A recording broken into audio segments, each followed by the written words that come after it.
All right, so let's start the session.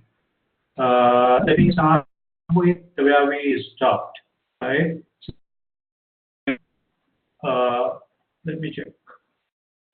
Do you see my screen? If you can type comment, that's great. I'm actually logged from my mobile as well so that I can see the comments.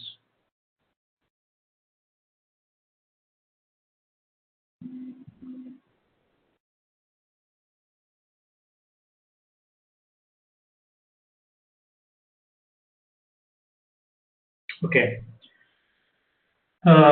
Right. So where we stopped last time is here. Talk about process and then finally the 10 knowledge areas. I gave a quick introduction to the mapping between 5 processes. What are these 5 processes? Initiating, planning, executing, monitoring, and processing. And the 10 knowledge areas are listed vertically, right? If you see here, the first one, integration management, the second, scope management, time management. So there are 10 knowledge areas that are associated with your projects, right? What we're going to discuss is one of them, one of these knowledge areas, and we're going to work through all the 5, right, from initiating to the closing. The knowledge area that we're going to talk about is management. Now look at scope management, that will be somewhere here. Yeah. Can you see here? So what we are discussing today is scope management. So it is one of the knowledge areas that is spread across your development life cycle or project management life cycle. The project management life cycle has 5 phases: planning, executing, monitoring, and processing. Right? So we are gonna discuss that.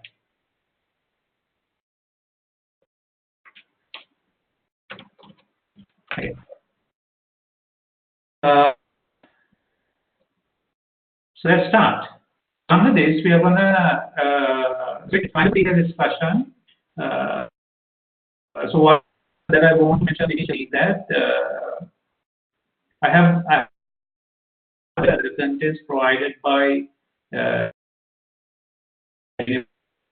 they do. So I have adjusted it such a way that of more towards understanding how exactly you would work, right? Rather than just talking about a lot of theory and then getting a lot of conceptual knowledge. Give you the right knowledge so that you can start practicing some of these concepts and practices, right? Of course, one of the mandatory areas is your assignment. So at bare minimal, you should be able to complete your assignment without much of help. So the threshold is able to complete your assignment, afterwards be a good project manager, right? Definitely the thing here will be visually helpful. So keep reading, keep studying these concepts and practices, because other is going to accumulate and you might not be able to catch up what we have discussed, right? Few adjustments, right? I need to work for the adjustments, but for the moment, what we have done is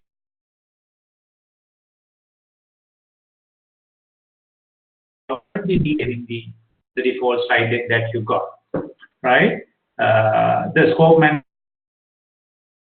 in as one section within a session, but we are actually allocating one session.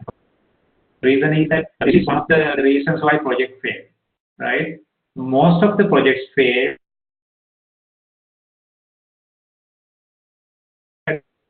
the accurate scope, timeline, right? So without without understanding how exactly you could manage, it's impossible for someone to manage a project effectively. So therefore, we thought, we are going to discuss that, pay quite a bit attention, so we understand, right? So that's primarily the Prince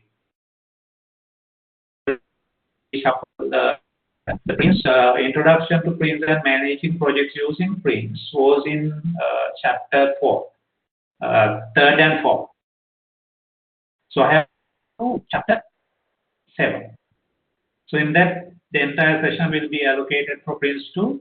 Is another methodology which is focused on discipline processes, right? It's quite different about what we started discussing here, but they complement to each other, right? Knowing Prince and knowing can do a much better job because they don't compete most of the time. They complement each other. So knowing some of the Prince principles and here bring them together, customizing it the way you want would be the perfect way to. So with that, let's move on. Do you have questions? If you have, could you type it here so that we can quickly look at them? Do you have any questions you need clarification before we proceed? If you can type here.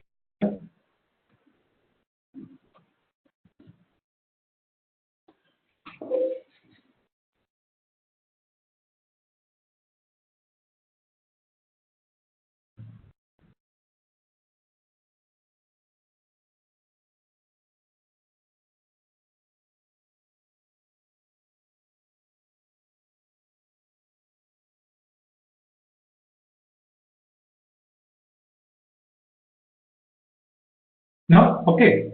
I mean, one thing, despite the challenges, I want you to interact a bit because that's the only way you can understand what we are discussing because there will be a lot of concepts that are new to you, right? I want you to disturb me and ask any question that you want to ask because that's the way to go. And the time, of course, is a challenge, but that doesn't mean we should just, rush the content.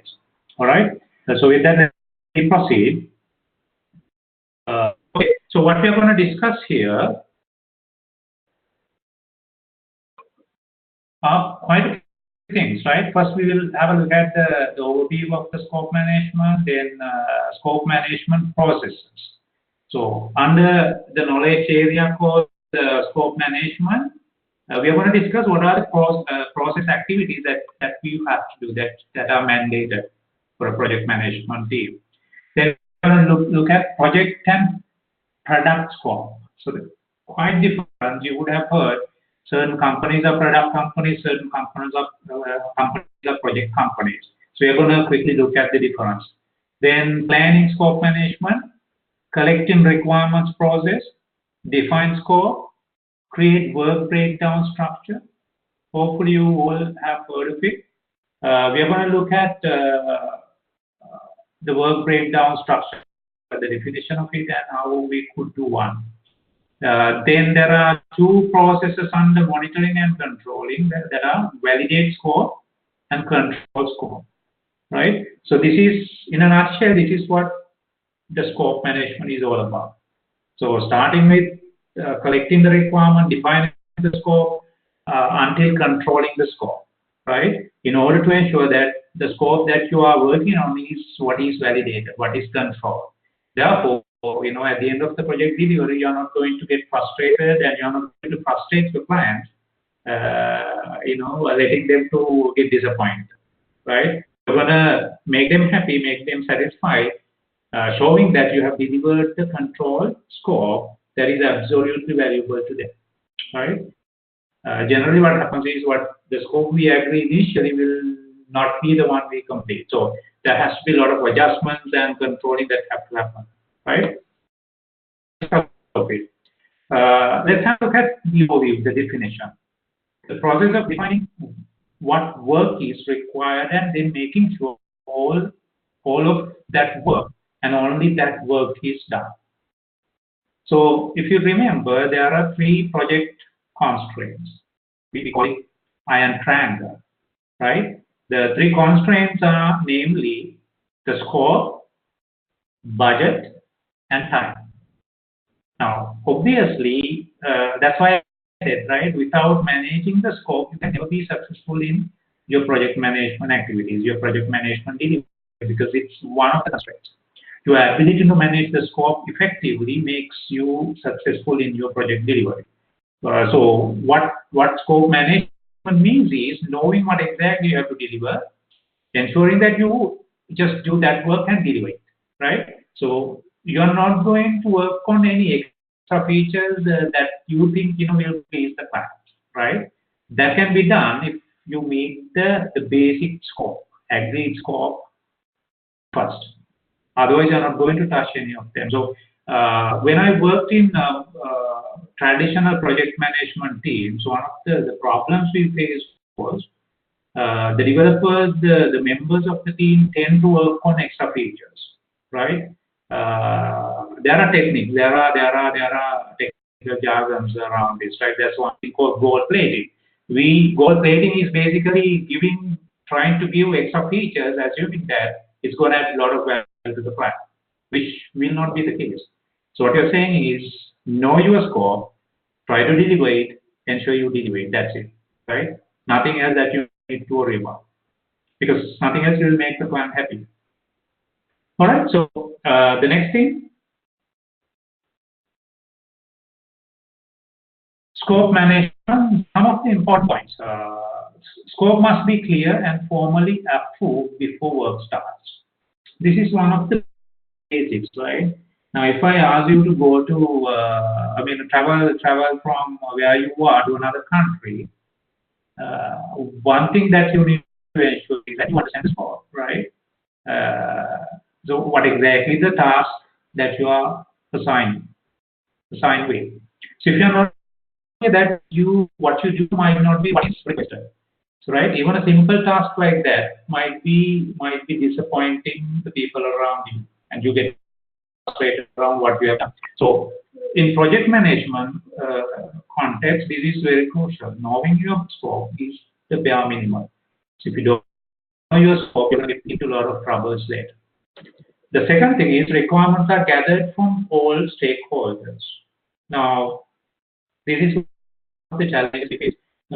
Sometimes what happens is there are a lot of stakeholders involved in the project that we work on, but not that everyone is actively giving their feedback, giving the requirements, right? Sometimes I have come to face situations where towards the end of the project, certain stakeholders are coming and saying, "Hey, I want this requirement done," right? By that time we have gone through a lot of requirements that are communicated to us, and we have delivered most of it. But some stakeholders coming all of a sudden from nowhere and then saying this. So it's important that you gather the requirements from all the stakeholders timely. Timely is the word. You need to have the information at the right time. Requirements gathering can take a long time. So generally, this is very time consuming, right? The other mistake that the project teams do is they allocate about 1 to 2 weeks time, assuming that is more than enough for us to gather the requirements, which might not be the case. So you need to be mindful and allocate a time window for gathering requirements, because things won't work the way you plan. Stakeholders are senior people mostly, right? So they might not respond as per your expectation. So it's generally time consuming. While project is completed, only working project management plan should be done. Yeah. So later we are going to discuss the planning phase. Under that, we are going to create a document called project management plan. That's basically the integrated plan, the overall plan for your project delivery. What this says is you should not work on anything outside that is your scope, right? figuring out what is the right scope and just sticking to that scope is absolutely crucial.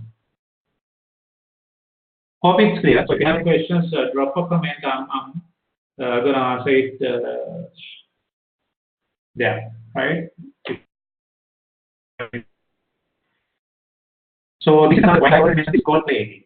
So as the name suggests, why do you want to do goal playing?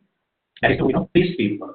And when you do goal playing, it's not much valuable, right? It's just applying layer. It don't make a lot of sense.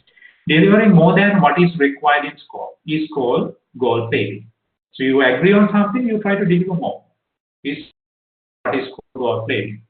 Example, if customer wants the software to work only in Chrome, the Chrome software, the browser, but you also manage to work also in Internet Explorer.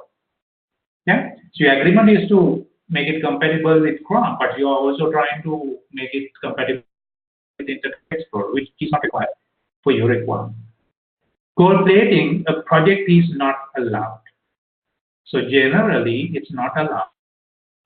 I'm not supposed to work on gold plating, which means extra features, right? Any change to scope must be evaluated in terms of time, cost, risk, quality, etc. So that is why we have something called change management, right? It's a very serious deal because certain changes will cost a lot, right? They might need a huge time windows. Therefore, you need to consider every change critically. So any change to the scope needs to be critically evaluated before you accommodate them. Changes are not allowed without an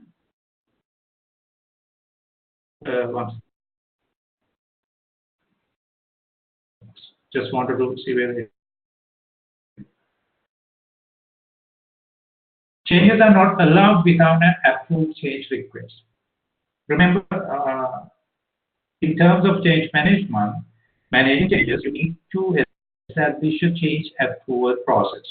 That essentially means the client may raise a change request. It's going to go through an approval board, right, which consists of managers and leaders in your organization, including your stakeholders. And then after close observation and approval, only you can proceed with the change, right? So there can be different severity levels, so that you are not going to take a lot of time and a lot of steps in order to approve a minor change, right? So you categorize the severity of the change. Is it a simple change, minor change, critical one, a blocker, right? Showstopper. Depending on what level of severity it carries, you can have a particular approval procedure. Continuously determine what is and what is not in scope of project. So when you're moving, right? So how many processes are there? How many phases? 5, right? So while you're going through these 5 processes, you need to continuously determine what is your scope and what is not. It's very crucial. So there are a lot of times your team members might work on things that are not really needed. So you need to ensure that what you work on is absolutely crucial scope, agreed scope, and that's it, right? So your focus has to be that. Otherwise, you're going to waste a lot of time and money, end up not delivering what you have agreed on time. So you don't want to get there, right? Okay, so those are a few points before we talk about the activities involved in scope management process. So there are 6 processes that we are going to discuss, right? If you look at the 5 phases of the processes, right, where would the scope management come? The scope management doesn't happen in all the 5 phases, right? It only happens in 2 processes. So the phases. First, planning.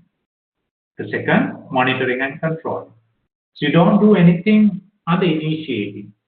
During the initiating phase, you are not going to work on scope management, right? There are different activities that you do. But when you complete your initiating, when you step into the planning, when you start planning, you're going to plan for your scope, right? So there are 4 activities that we do, namely plan scope management, collect requirements, define scope, create WBS.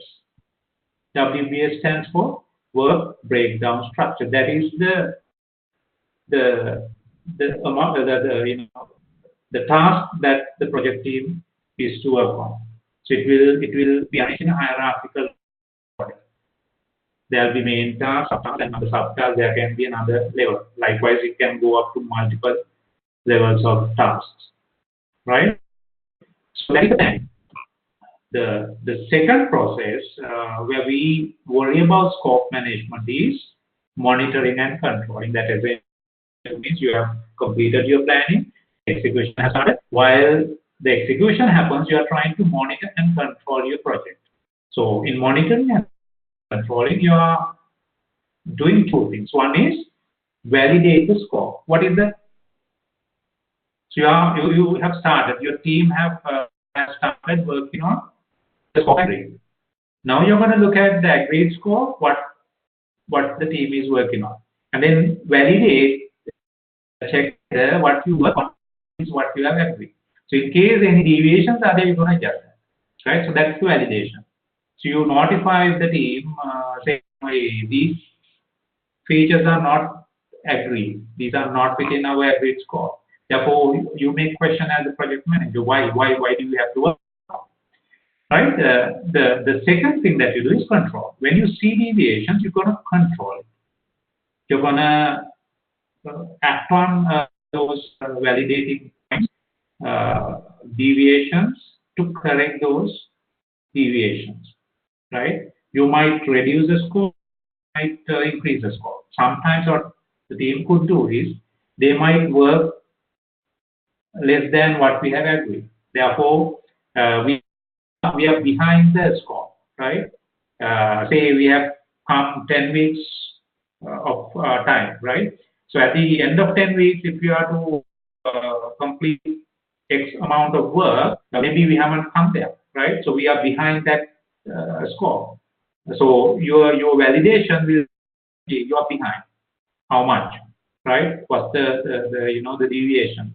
Then under controlling, you are going to control that situation. How? You may work with extra, you may put extra resources, you may try to do a bit of scope cleaning as well, right? You may control the scope also up to a level with the approval of the client, but that is risky. So is to control it internally so that the client will not know it. Yeah. So these are the 5 processes. Then we have the product and the scope. Product essentially means there's an output, right? You are focusing on a particular product. Then, for example, say if you look at the construction industry, right? If you are working on a major construction project, that is towards product, right? Your focus is on that product. Therefore, you're thinking the approach, the KPIs that you look at, everything is different. So you look at the product and you want it to be a great product, right? Similarly, if you look at Microsoft, Google, Oracle, all these companies are product companies. They have various products that they work on, right? So they try to innovate on the product development as well as give the right timely products to the market. So the focus is around what end result is wanted. You are looking at the end result that you are trying to deliver. The second way of working in a project management concept is project scope, right? Your scope might be on a product. Say this is your product. These are the limitations. These are the features that you are going to deliver.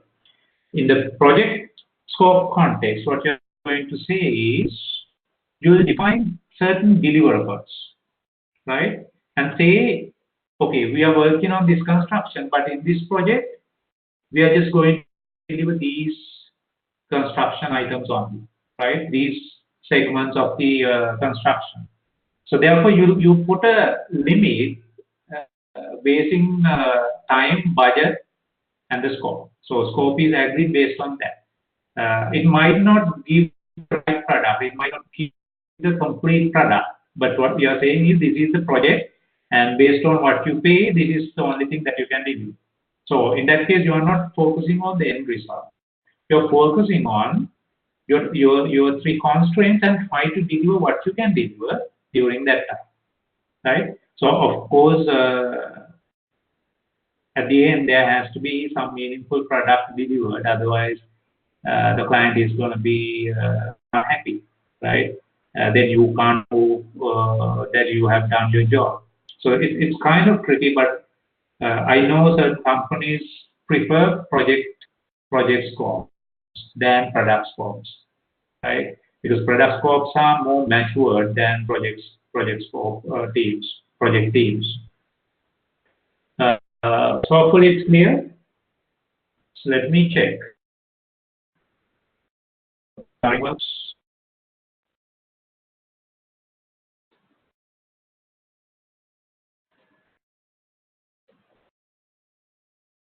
Okay, so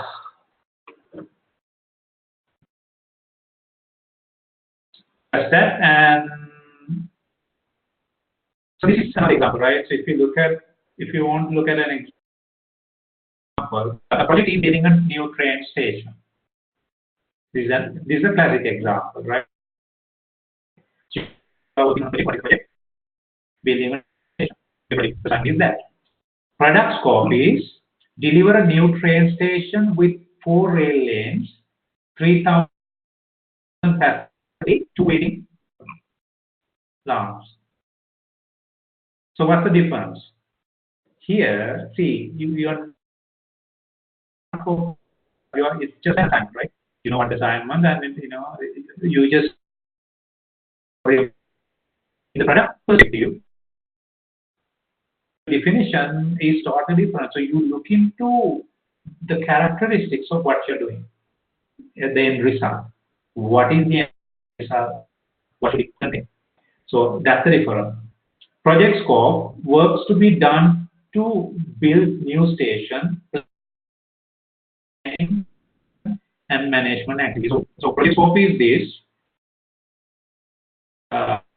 Scope is this and project scope is this. So in this case, you can agree on the scope, right? You agree on the assignment. You are just not focused on the activities that have to be done during the project window, right? So we do that. I even at this point, projects are following project scope, are following product scope. We focus on the product, then the activities. But projects, we focus on the activities. So the way we build is also dependent on that. All right. So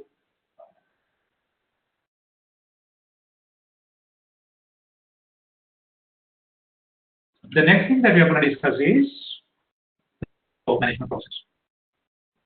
So what did we discuss here?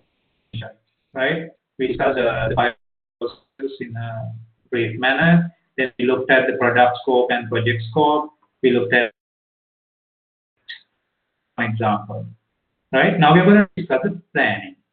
So out of 5 processes, scope is management is done during the planning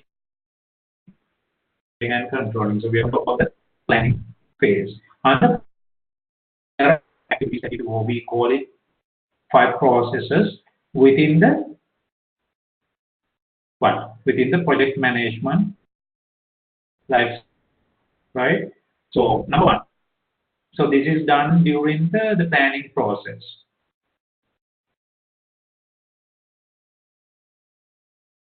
Process of creating that documents how the project scope is and control. Right? Plan scope management process means define, you validate and control it in order to ensure that you deliver the agreed. Basically, the plan. You're going to the scope is delivered. What is the scope, right? So there will be at the end of this. Output of the process, this process, output is scope management plan. Remember this. Management plan, requirements management plan. So this will detail how exactly you're going to manage your, how exactly you're going to manage.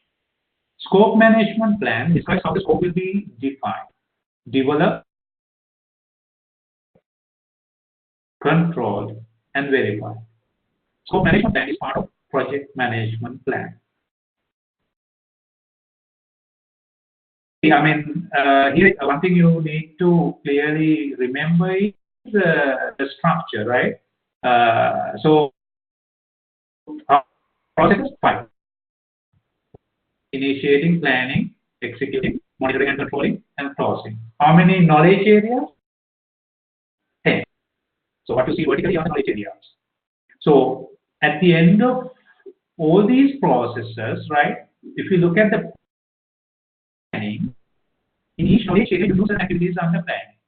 So when you complete all these activities, you get one main document called project management plan. That consists of all things that you do under each and every knowledge area. So there will be a lot of documents if you do it right. So what this says is what the output of this scope management plan is part of the project management plan, the bigger plan. This will detail how exactly the scope is managed. What is the scope? Scope is input to develop project management plan. Remember this now. That's why I said, right? Without knowing how exactly you could do a scope management, never be able to create an effective project management plan. Because without agreeing on the right scope, you can never deliver for you to master and learn how exactly you could do it, how effectively you could do.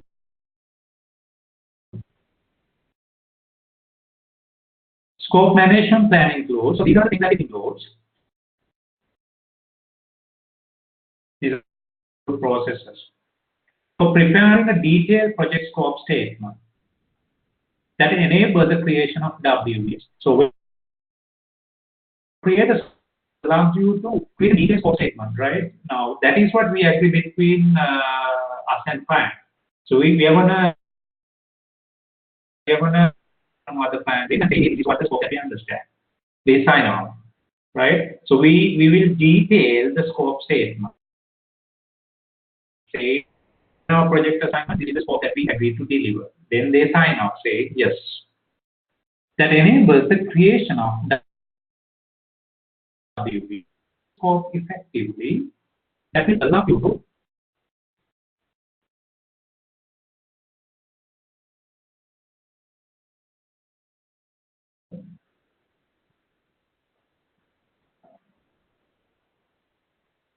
right. So the enablement of WB. So when you create the scope management scope statement that allows you to create the WBS, work breakdown structure, which is one of the crucial elements in project management. WBS you can't manage a traditional project, right?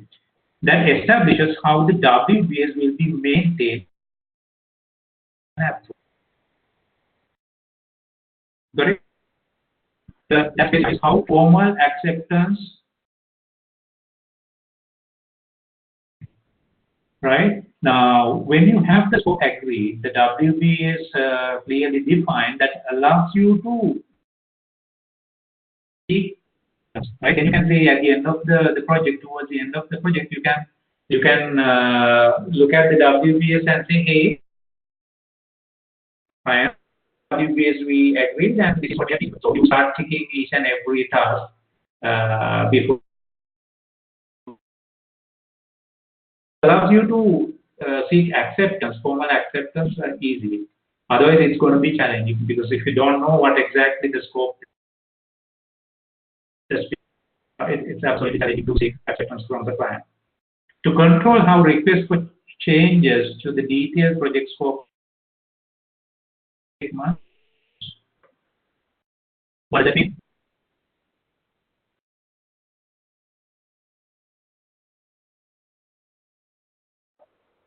You have the scope agreed. In controlling the scope, you can make certain adjustments based on the requirements. Control requests can be made for the agreed scope. So if you want to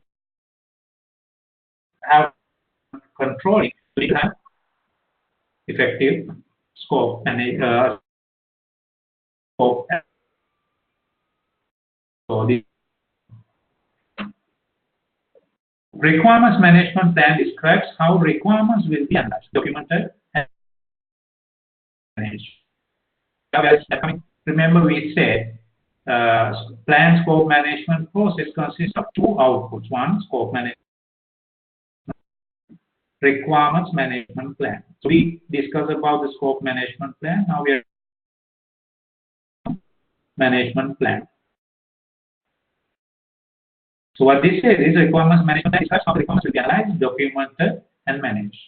You're not going to document the requirements, right? Right? How the requirements will be managed. You're going to plan the requirements. Requirements management include activity plan, tracked and reported. Configuration management. What is that? Because I know when you do various components, finally you're going to configure all of them into one product, right? One group. So that's configuration management. So you can do the configuration management activities using requirement management plan. Requirements prioritization process. When there are a lot of requirements, how do you prioritize? Product metrics. How to measure the requirements. So if there are, out of 100 requirements, what is the severity? What weightage is given to each and every requirement? All the metrics will be included in. It is only the break how then you're gonna measure.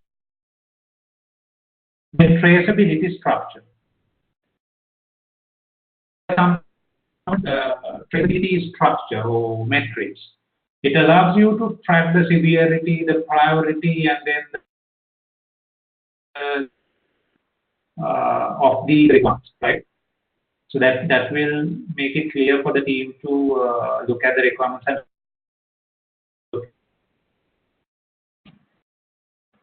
so, can I ask, do you have any questions?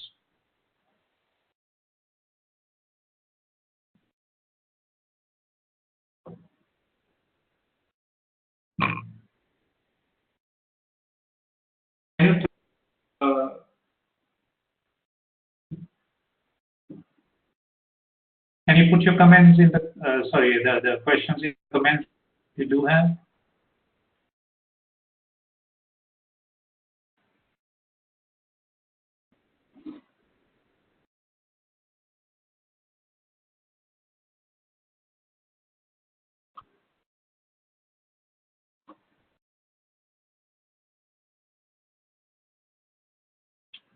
Will do, guys.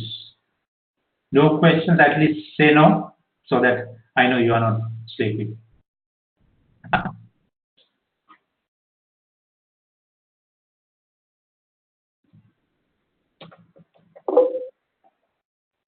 Okay. All right. All right. So let's move on. Perfect. I like it. So we have the scope management process, which essentially is the first process under scope management plan, right? The second thing is requirements. Now again, I want you to look at this uh, six processes included in the scope management process. What else? Plan scope management. That's what we discussed just now.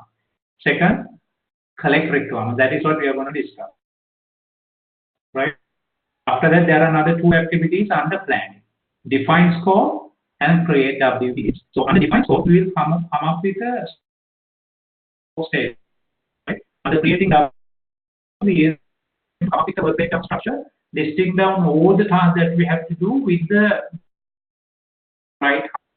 The sequence. What is the first task? What is the second? And on the second, do we have sub-level tasks, right? If so, before you move to the to complete it, and there can be parallel tasks that can happen.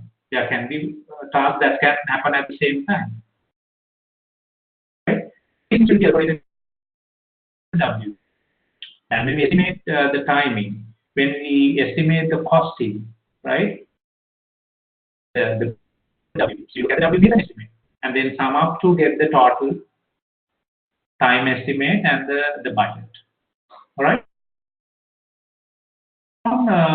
Talking the requirements, collecting the requirements. So this is the second process under scope management, which is named requirements. You see, main intention is to collect the requirements for your project. Okay. Requirements are what stakeholders need from a project or product. So obviously that's not a requirement, right? I mean, your stakeholders will have a particular need, and they're going to communicate that to you, saying, "Hey, I want this done." So that is what the requirement means. Final requirements are defined in project charter. Do you remember initially in the first day we discussed, the second day we discussed about the project charter? Project charter is the initial document we create, listing down the key information about the project, including the state, including high-level goals, right? So very high-level requirements are defined in the project charter. Correct involves more specific people. So when it comes to correct requirements process, we're going to plan and correct requirements in a more specific way. We're going to look at each and every goal stated in the high-level document. Project, we're going to go deeper, understanding what these requirements are. So there are many requirements. We discuss quite a few of them, right? So these are some of the techniques you may use in your project situations when you want to information. Number one, interviewing. So obviously, having meetings, emails, phone calls, you can interview people. Right? You can give them a survey or set of questions and get them to answer. So this is one of the widely way of collective requirements. It works, right? Then the second is focus groups. Groups are the groups that are formed in order to collect the requirements for a given requirement. So maybe that would be who you identify key people who can contribute towards requirement collection, gathering, and then you them accountable, right? So there will be project lead and project manager seeking their input to define the requirements. Instead of specific stakeholders or people involved in defining the requirements. So you clearly Third is facilitated workshops. Have you been into one of them? So this is one of the techniques as well. Particularly when it comes to very high profile, uh, very high value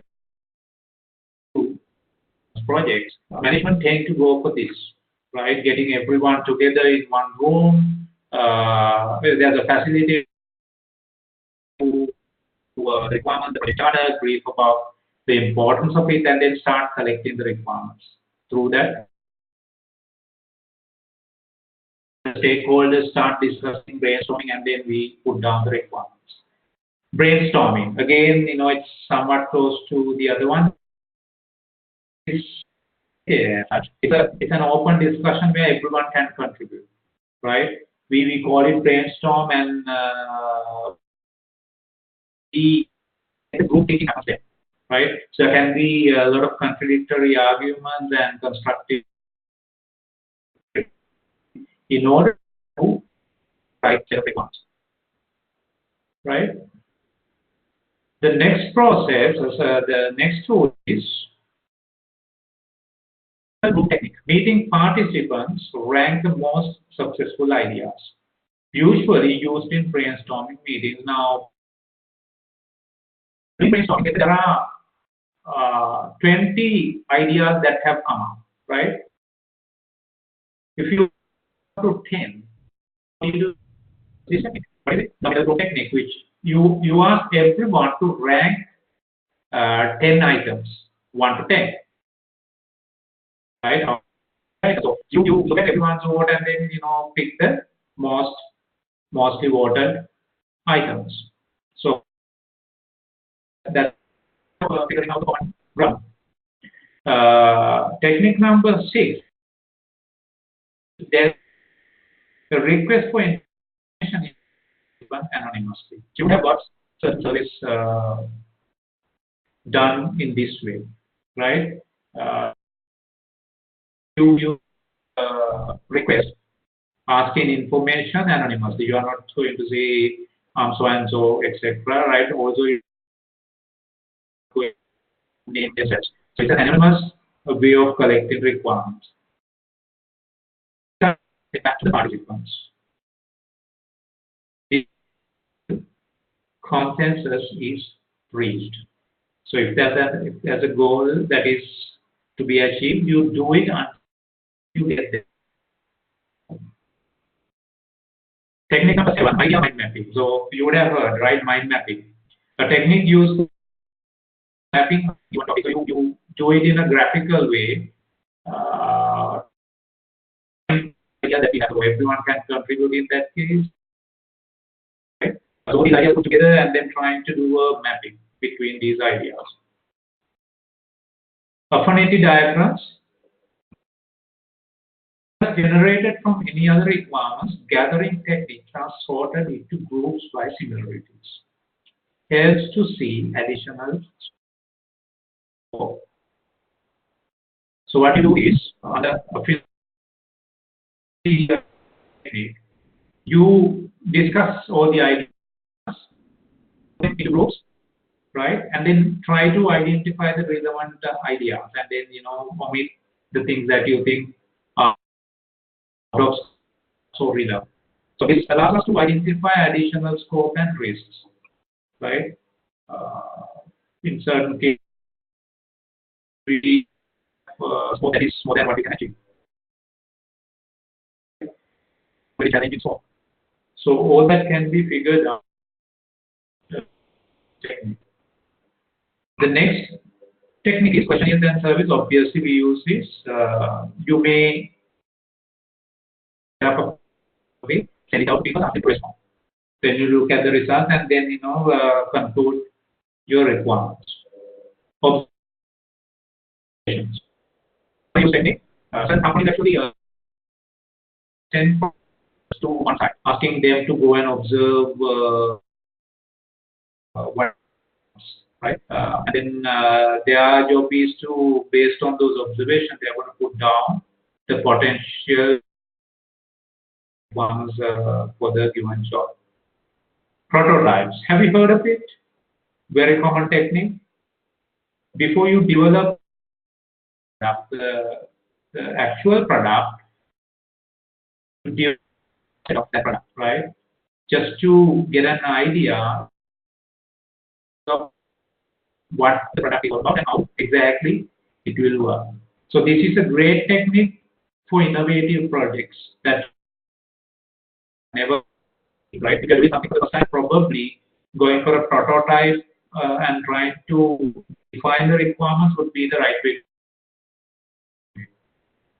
It will model and using that you're going to define further requirements, right? Enhancement come across can be identified through that. So the last one, group decision making. Several ideas from different people are evaluated to make a decision. Agile mainly uses this technique.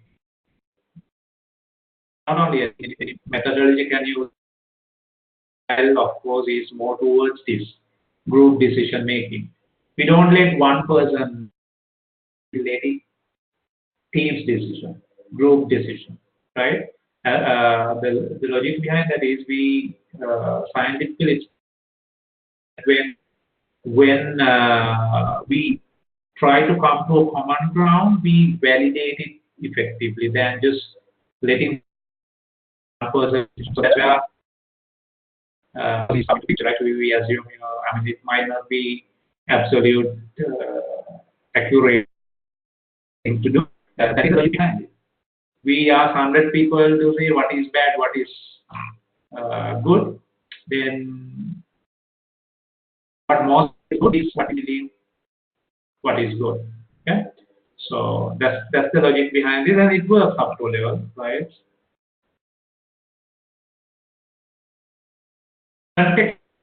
So if you look at the figure, it shows what exactly the context diagram is. Example of a scope model defines how the users and systems interact with each other.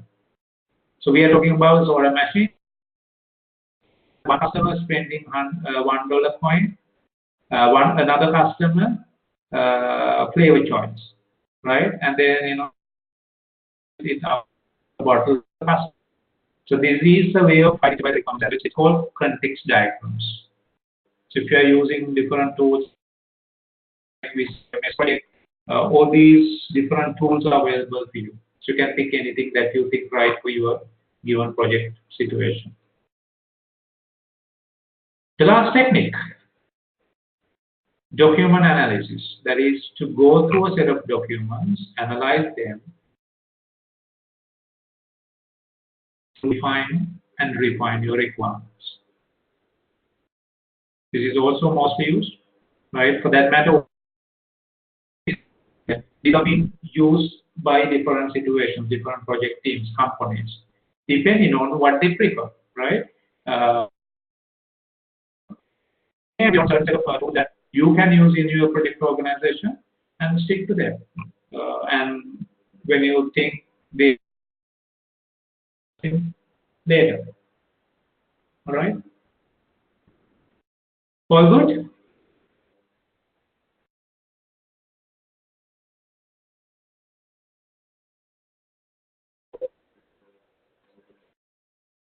Cool.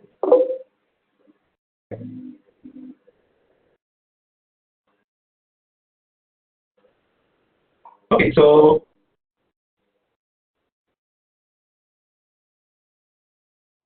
far we discussed plan, scope, management process, and collect requirements process. Requirements documentation. Now let's go deeper a bit. Try to do a requirements documentation. This is the point where you start documenting your requirements. After requirements, that point like they are documented, right? So obviously that's what we do here. This includes the document includes the business requirements, stakeholder requirements, solution requirements, project requirements, transition requirements, requirement assumptions, constraints, right? So anything to do with the requirements got to be documented there.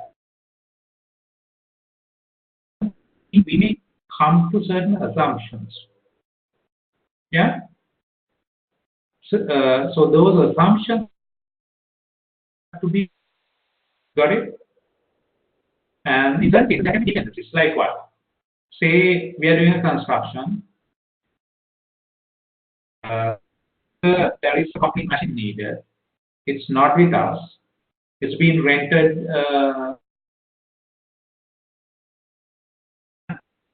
Not be able to use it. So it's a dependency, right? So in gathering your requirements, identifying that okay, you need that concrete machine or any other equipment for that matter, or any other. It doesn't need to be hardware always. It can be anything.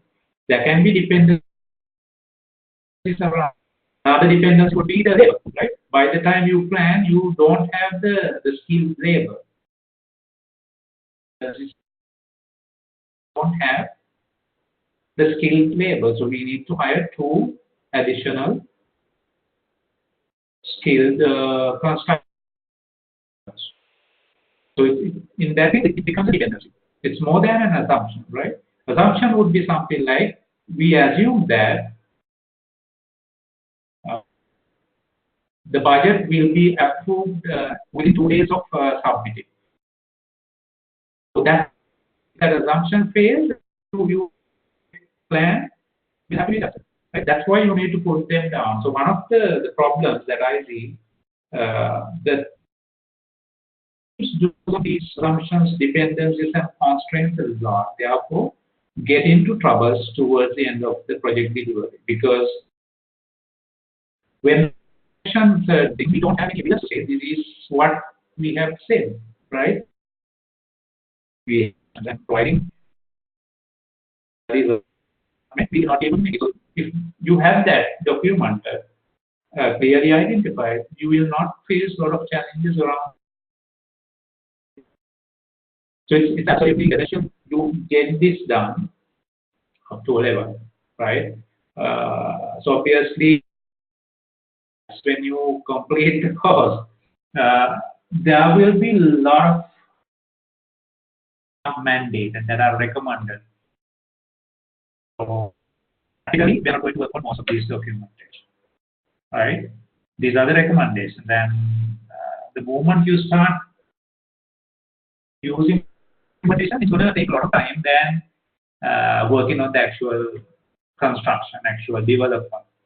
However, there should be it can't be ill-defined or overused.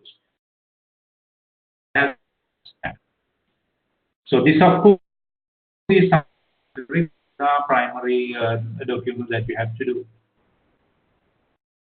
Okay, then balance stakeholder requirement. So what is that?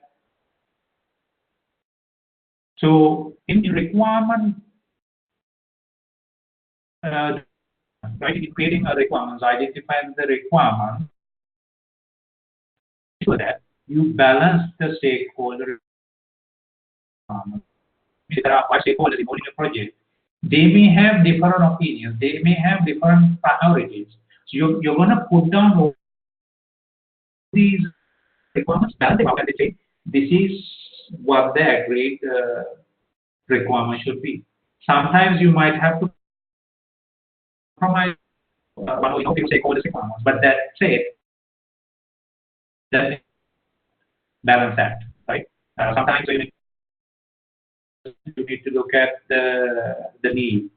So mostly we need to listen to the stakeholders, but at the same time, if there are a lot of contradictions coming from various stakeholders, you got to balance it out, right? So there can be conflicts. So you got to manage those conflicts between requirements, right? Does that make it clear? Yeah. So that's that. So resolve competing requirements. So this is another thing, right? So when you look at requirements from different stakeholders, there can be competing requirements. That essentially means one requirement competes with another. They are mostly the same. They are trying to do the same thing, but there are deviations, there are differences. That's why they come as two different requirements. So one requirement might have to be, might have to be. So in that case, you're going to compromise another. So how do you resolve these competing requirements? Is what we are discussing here. Project managers should resolve competing requirements by accepting those which most match to project charter, project scope statement, constraints, business need. Remember that. So that is how you resolve the competing requirements. Sometimes some of the requirements that come into your attention will be deviated from these four areas. It's neither included in the charter, it's loosely coupled to the scope, it's not to do with any constraints that you have identified crucial, right? That's not a major business need. Of course, then that shouldn't be something that you have to worry about, right? So when you evaluate the requirements in these criteria, it will be clear what is your priority, what is the right requirement. Then during the requirement collecting requirement process, you could do this. I already spoke about it, but let's dig deeper a bit, right? Traceability matrix. Obviously, as the name suggests, it is a matrix which allows you to trace the requirements. Look at the traceability of it, right? See the different parameters that you need to worry about the requirements. It helps to track the requirements over the life of the project to ensure they are accomplished. Usually in the form of table with IDs per requirement, source of requirement, responsible of requirement status, etc. are being captured. So this is an example. So this is a template for the requirements traceability matrix, and look at what is there. So you're going to have all the requirements, right? So these are the sub requirements, these are the main requirements, and there's a description for each and every requirement. There's a business need, right? So in front of each and every requirement, you're going to put the business need or the business opportunity. What is the opportunity that we are trying to work on? And the project objectives. What are we trying to achieve during the project? And what is WBS deliverable? In your WBS, what are we trying to deliver? So there has to be a mapping between the traceability matrix and your WBS entries. So there are, here there are four major requirements, right? So there has to be, tasks in your work breakdown structure to match this. So you're going to include those IDs here directly here. So looking at this, you can know, okay, what is this particular requirement in the WBS. So it has to be one-to-one mapping. Product design. So if there are links, documents, you include that. Product design, all that will be included, right? And also you can look at the severity, you can look at the priority. So if you have a priority index, you can also include that here, saying this is the priority order, right? Sometimes you can say whether a particular requirement is mandated or optional. All that can be adjusted based on your need, what exactly you want to track in terms of requirements. So that's that. So what did we discuss so far? Planning, we discussed the scope, the plan scope management, collecting requirements. So the third activity that we are going to discuss is the define scope. Okay, defining scope.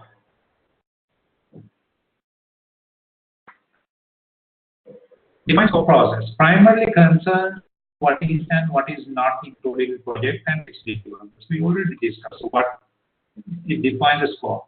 It will tell you what is included, what is not. Use the following to define project and project scope. Requirements documentation created in collectibles process, project charter, any information about risk, assumptions, and constraints. So three documents are associated here, right? Use to create or define the scope. Now, we know about the project chart. We know about the requirements documentation. Then what is the third? What's the documentation around that? You could create something called risk analysis, risk register. So risk register is another document where you list down the risk and track the risks. Right? So together with the risk, you can also track the assumptions and constraints. Yeah, assumptions and constraints can be tracked together. Product analysis to analyze the objectives and description of product stated by customer or sponsor and turn them to tangible deliverables. Right? So you're gonna analyze the project objectives and description to turn them into tangible deliverables. So that's the product analysis that you have to do. So you're gonna look at the requirements. You're gonna see, okay, what is tangible deliverable that you make. So this is very crucial. Try to understand this, clearly. Project scope statement. Primary output of defined scope process tells what will be done in the project. Remember. So the equation, the formula is this. You have a scope baseline. You have the work breakdown structure.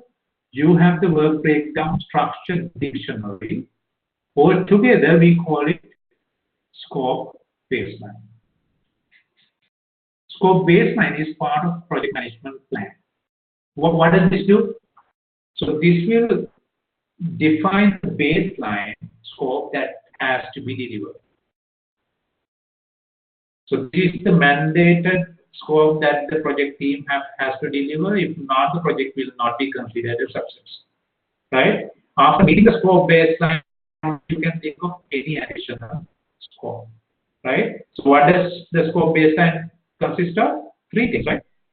The primary scope baseline, breakdown structure, and WPS dictionary. So you need to have all these three things in order to have a proper scope baseline. Right? What is WPS dictionary? So it contains technical jargons that are used in the WPS with its explanation. Right? Any term that you think you need to elaborate, not familiar to the project team, needs to be elaborated there so that you understand.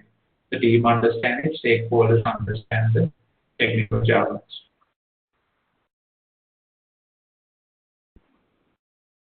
Project scope statement includes product scope, deliverables, product acceptance criteria, what is not part of project, additional risk, constraints and assumptions. Right? So you define scope process, the output will be a detailed scope statement. What does the scope statement include? Quite a few things, right? Product scope, what is the product all about, where it is started, where it is ended. Deliverables, what deliverables are we responsible for? Product acceptance criteria. Once you say the product is done, how do the clients accept it? Needs to be very clear. So these are some of the, this is one of the reasons why projects may fail. Because you assume a lot of things, you keep creating delivering the product, and then by the time you deliver the final product, the client comes and says, hey, this cannot be accepted. You haven't met these standards, you haven't met these features, right? So that's why you have to have a product acceptance criteria. And then exclusions. What are the things that are not included in your product delivery? Additional risks available. Constraints and assumptions. Always constraints and assumptions and risks have to be mentioned in identifying the requirements. So here it explains what constraints means, right? Constraints are the factors that limit the team's options. Example, project must be completed in 6 months. So that is a constraint. So if you don't complete the project in 6 months, you could be considered a failed project team. Got it? So it's very good, right? Instead of 6 months, if you take 7 months, you probably don't do the right thing. You are not recognized as a successful team. Another example, existing system must not be interrupted from 12 a.m. to 6 a.m. It's another constraint.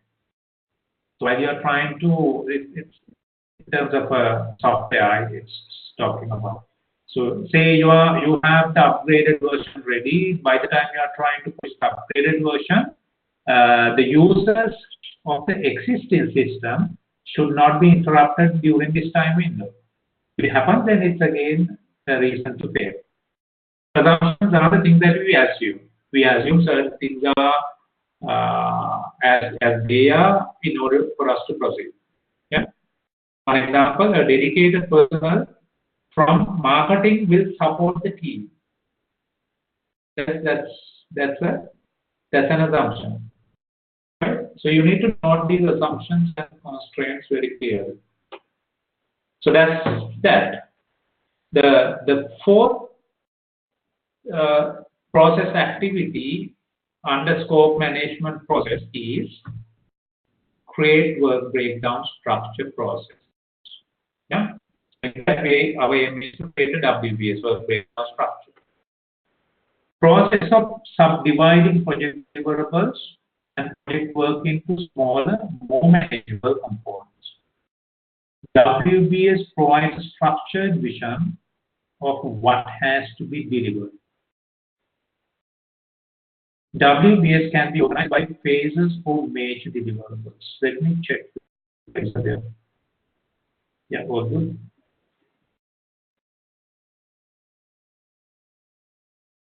So WBS to better understand the project. It shows hierarchy of the deliverables. I told you, right? I'll show you a sample WBS table. WBS can be organized by phases or major deliverables. So one way of doing WBS is by phases. What are the phases? There are 5 phases. What are they? What are those? Initiating, planning, then execution, monitoring and controlling, and closing. So one way of doing the WBS would be through these phases. You're going to have all those 5 phases listed, and on each phase you're going to identify the detailed list of activities to be done with its hierarchy. Okay? The second way would be major deliverables. For example, say in terms of a construction, if you want to deliver minimal version, you're going to say minimal version where the owner's family can come and live. So very minimal features, but there's an output. So you can say this is the first milestone. Second milestone is the completed construction. Yeah. So that way also you can do the WBS. So it's up to you decide how exactly you want to approach it. So this is an example. So let me maximize it. Hopefully it's clear. So what is the system that is discussed here? Aircraft system. Yeah. So that's the project title. What are the major deliverables? There are 7 major deliverables. What are those? Project management, training, data, air vehicle, support equipment, facilities, test and evaluation. So under each and every major deliverable, there are sub-deliverables.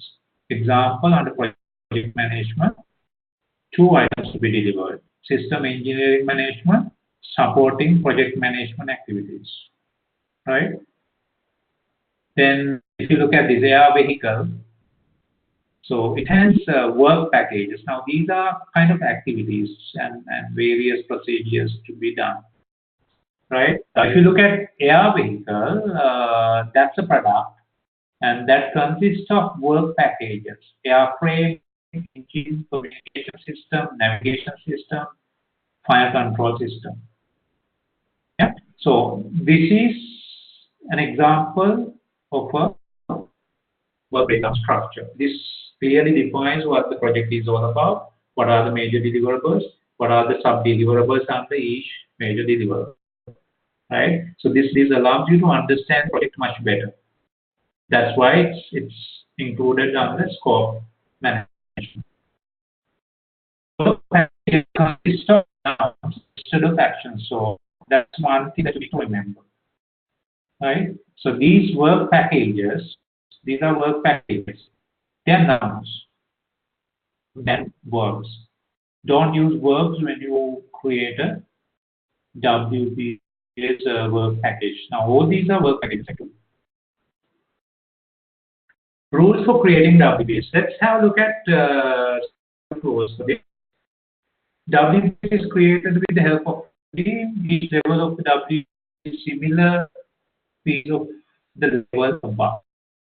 Some words will be broken down further than others. WPS is on words that are really needed.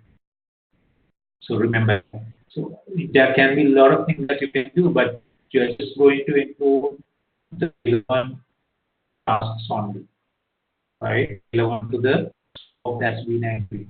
That's it. Work packages are reached when they are deliverables. They are reached when their deliverables can be realistically and confidently estimated. Yeah. What is a work package?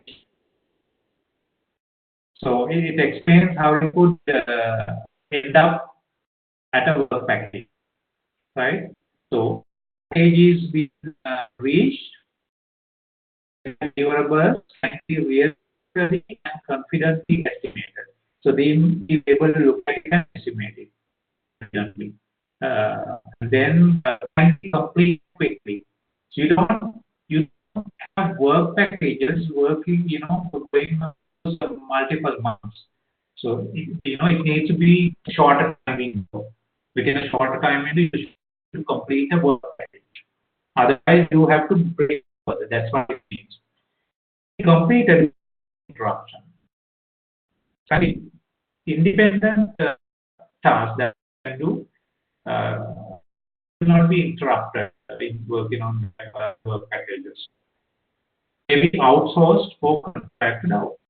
So have you seen, if you want here, any of these work packages can be contracted to another team, another company.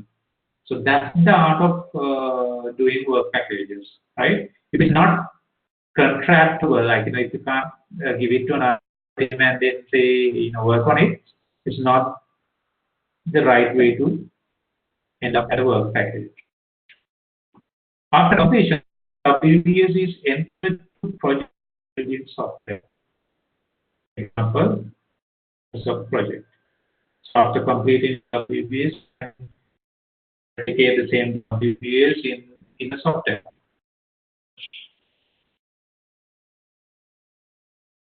Work packages in WPS are delivered further into scheduled activities with the help of WPS dictionary. After creation of WPS, levels are numbered ease of location. Do you see this? Now this is the project, these are work packages, and packages are numbered. So when they are numbered, you can easily locate them. You can refer them from anywhere easily. So this is generally created WPS to ensure you number numbering system, whatever it is, right?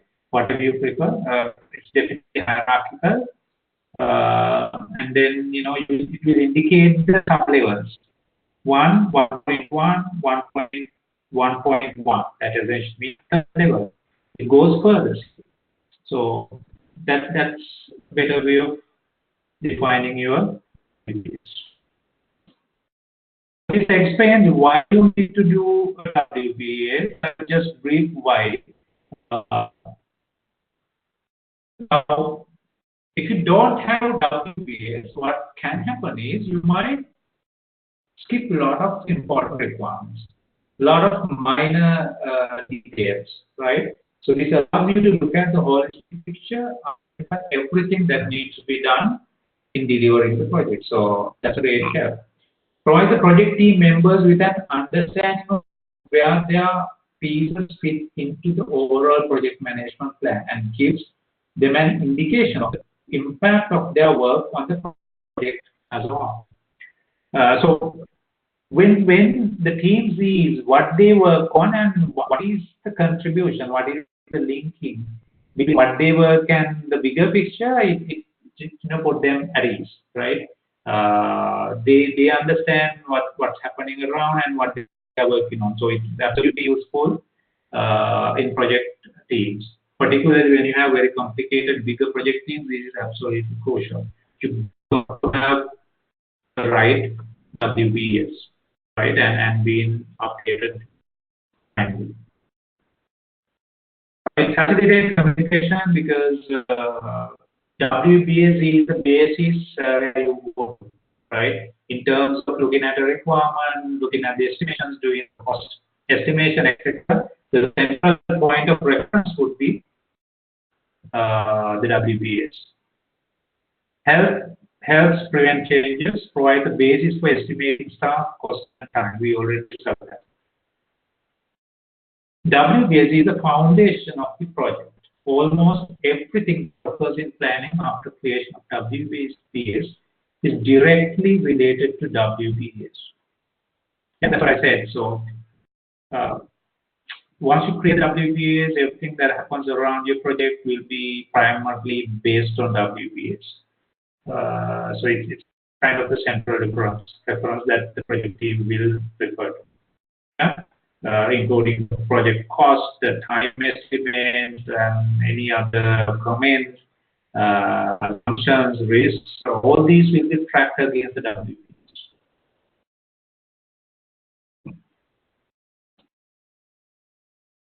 Yeah, so we have some time, right? So that's basically what we have to discuss today. So if you look at this, here we discuss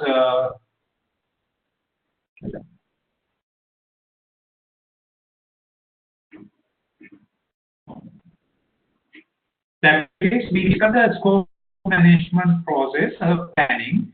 Now, validate scope and control scope do not have a lot. Now, okay, let's go here. Let me take your attention into this.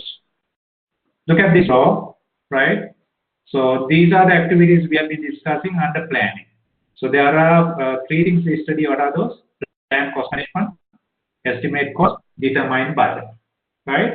The activities that we discussed were plan scope management, collect requirements, third,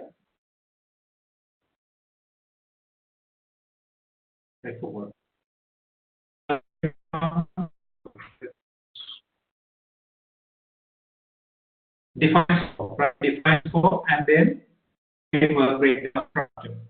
So what happens after monitoring and control?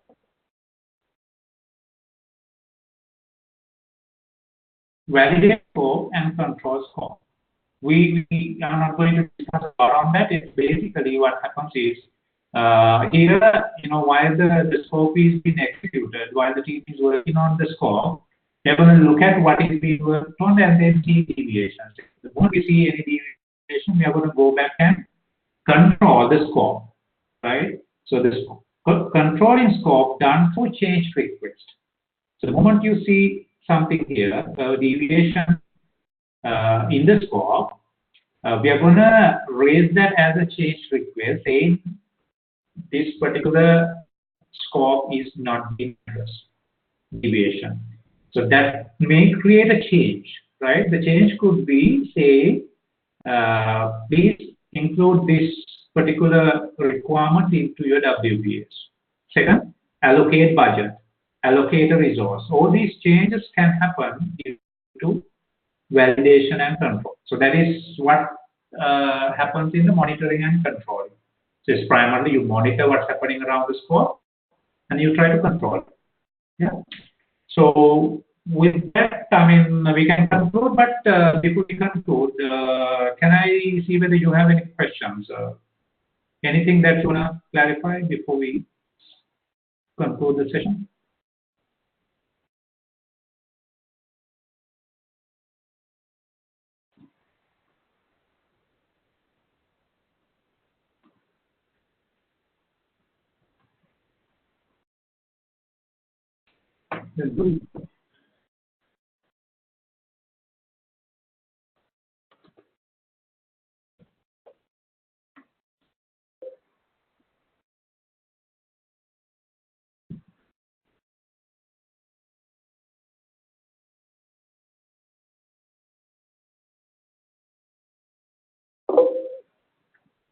Isuru says yes. Thank you, Isuru. And I hope everyone else is good with this. So that's it for the day. So what's coming up next is planning, right? We're going to look at how to plan a project, talking about processes like this, some of the documents that we have to create, and then we will get into some practical contents there, right? So with that, actually, the sixth session will be directly on some of the areas you have to know in your assignment completion. Something called creating a network diagram and then doing the estimation, etc. So, but the basis for that work is discussed next during the next session.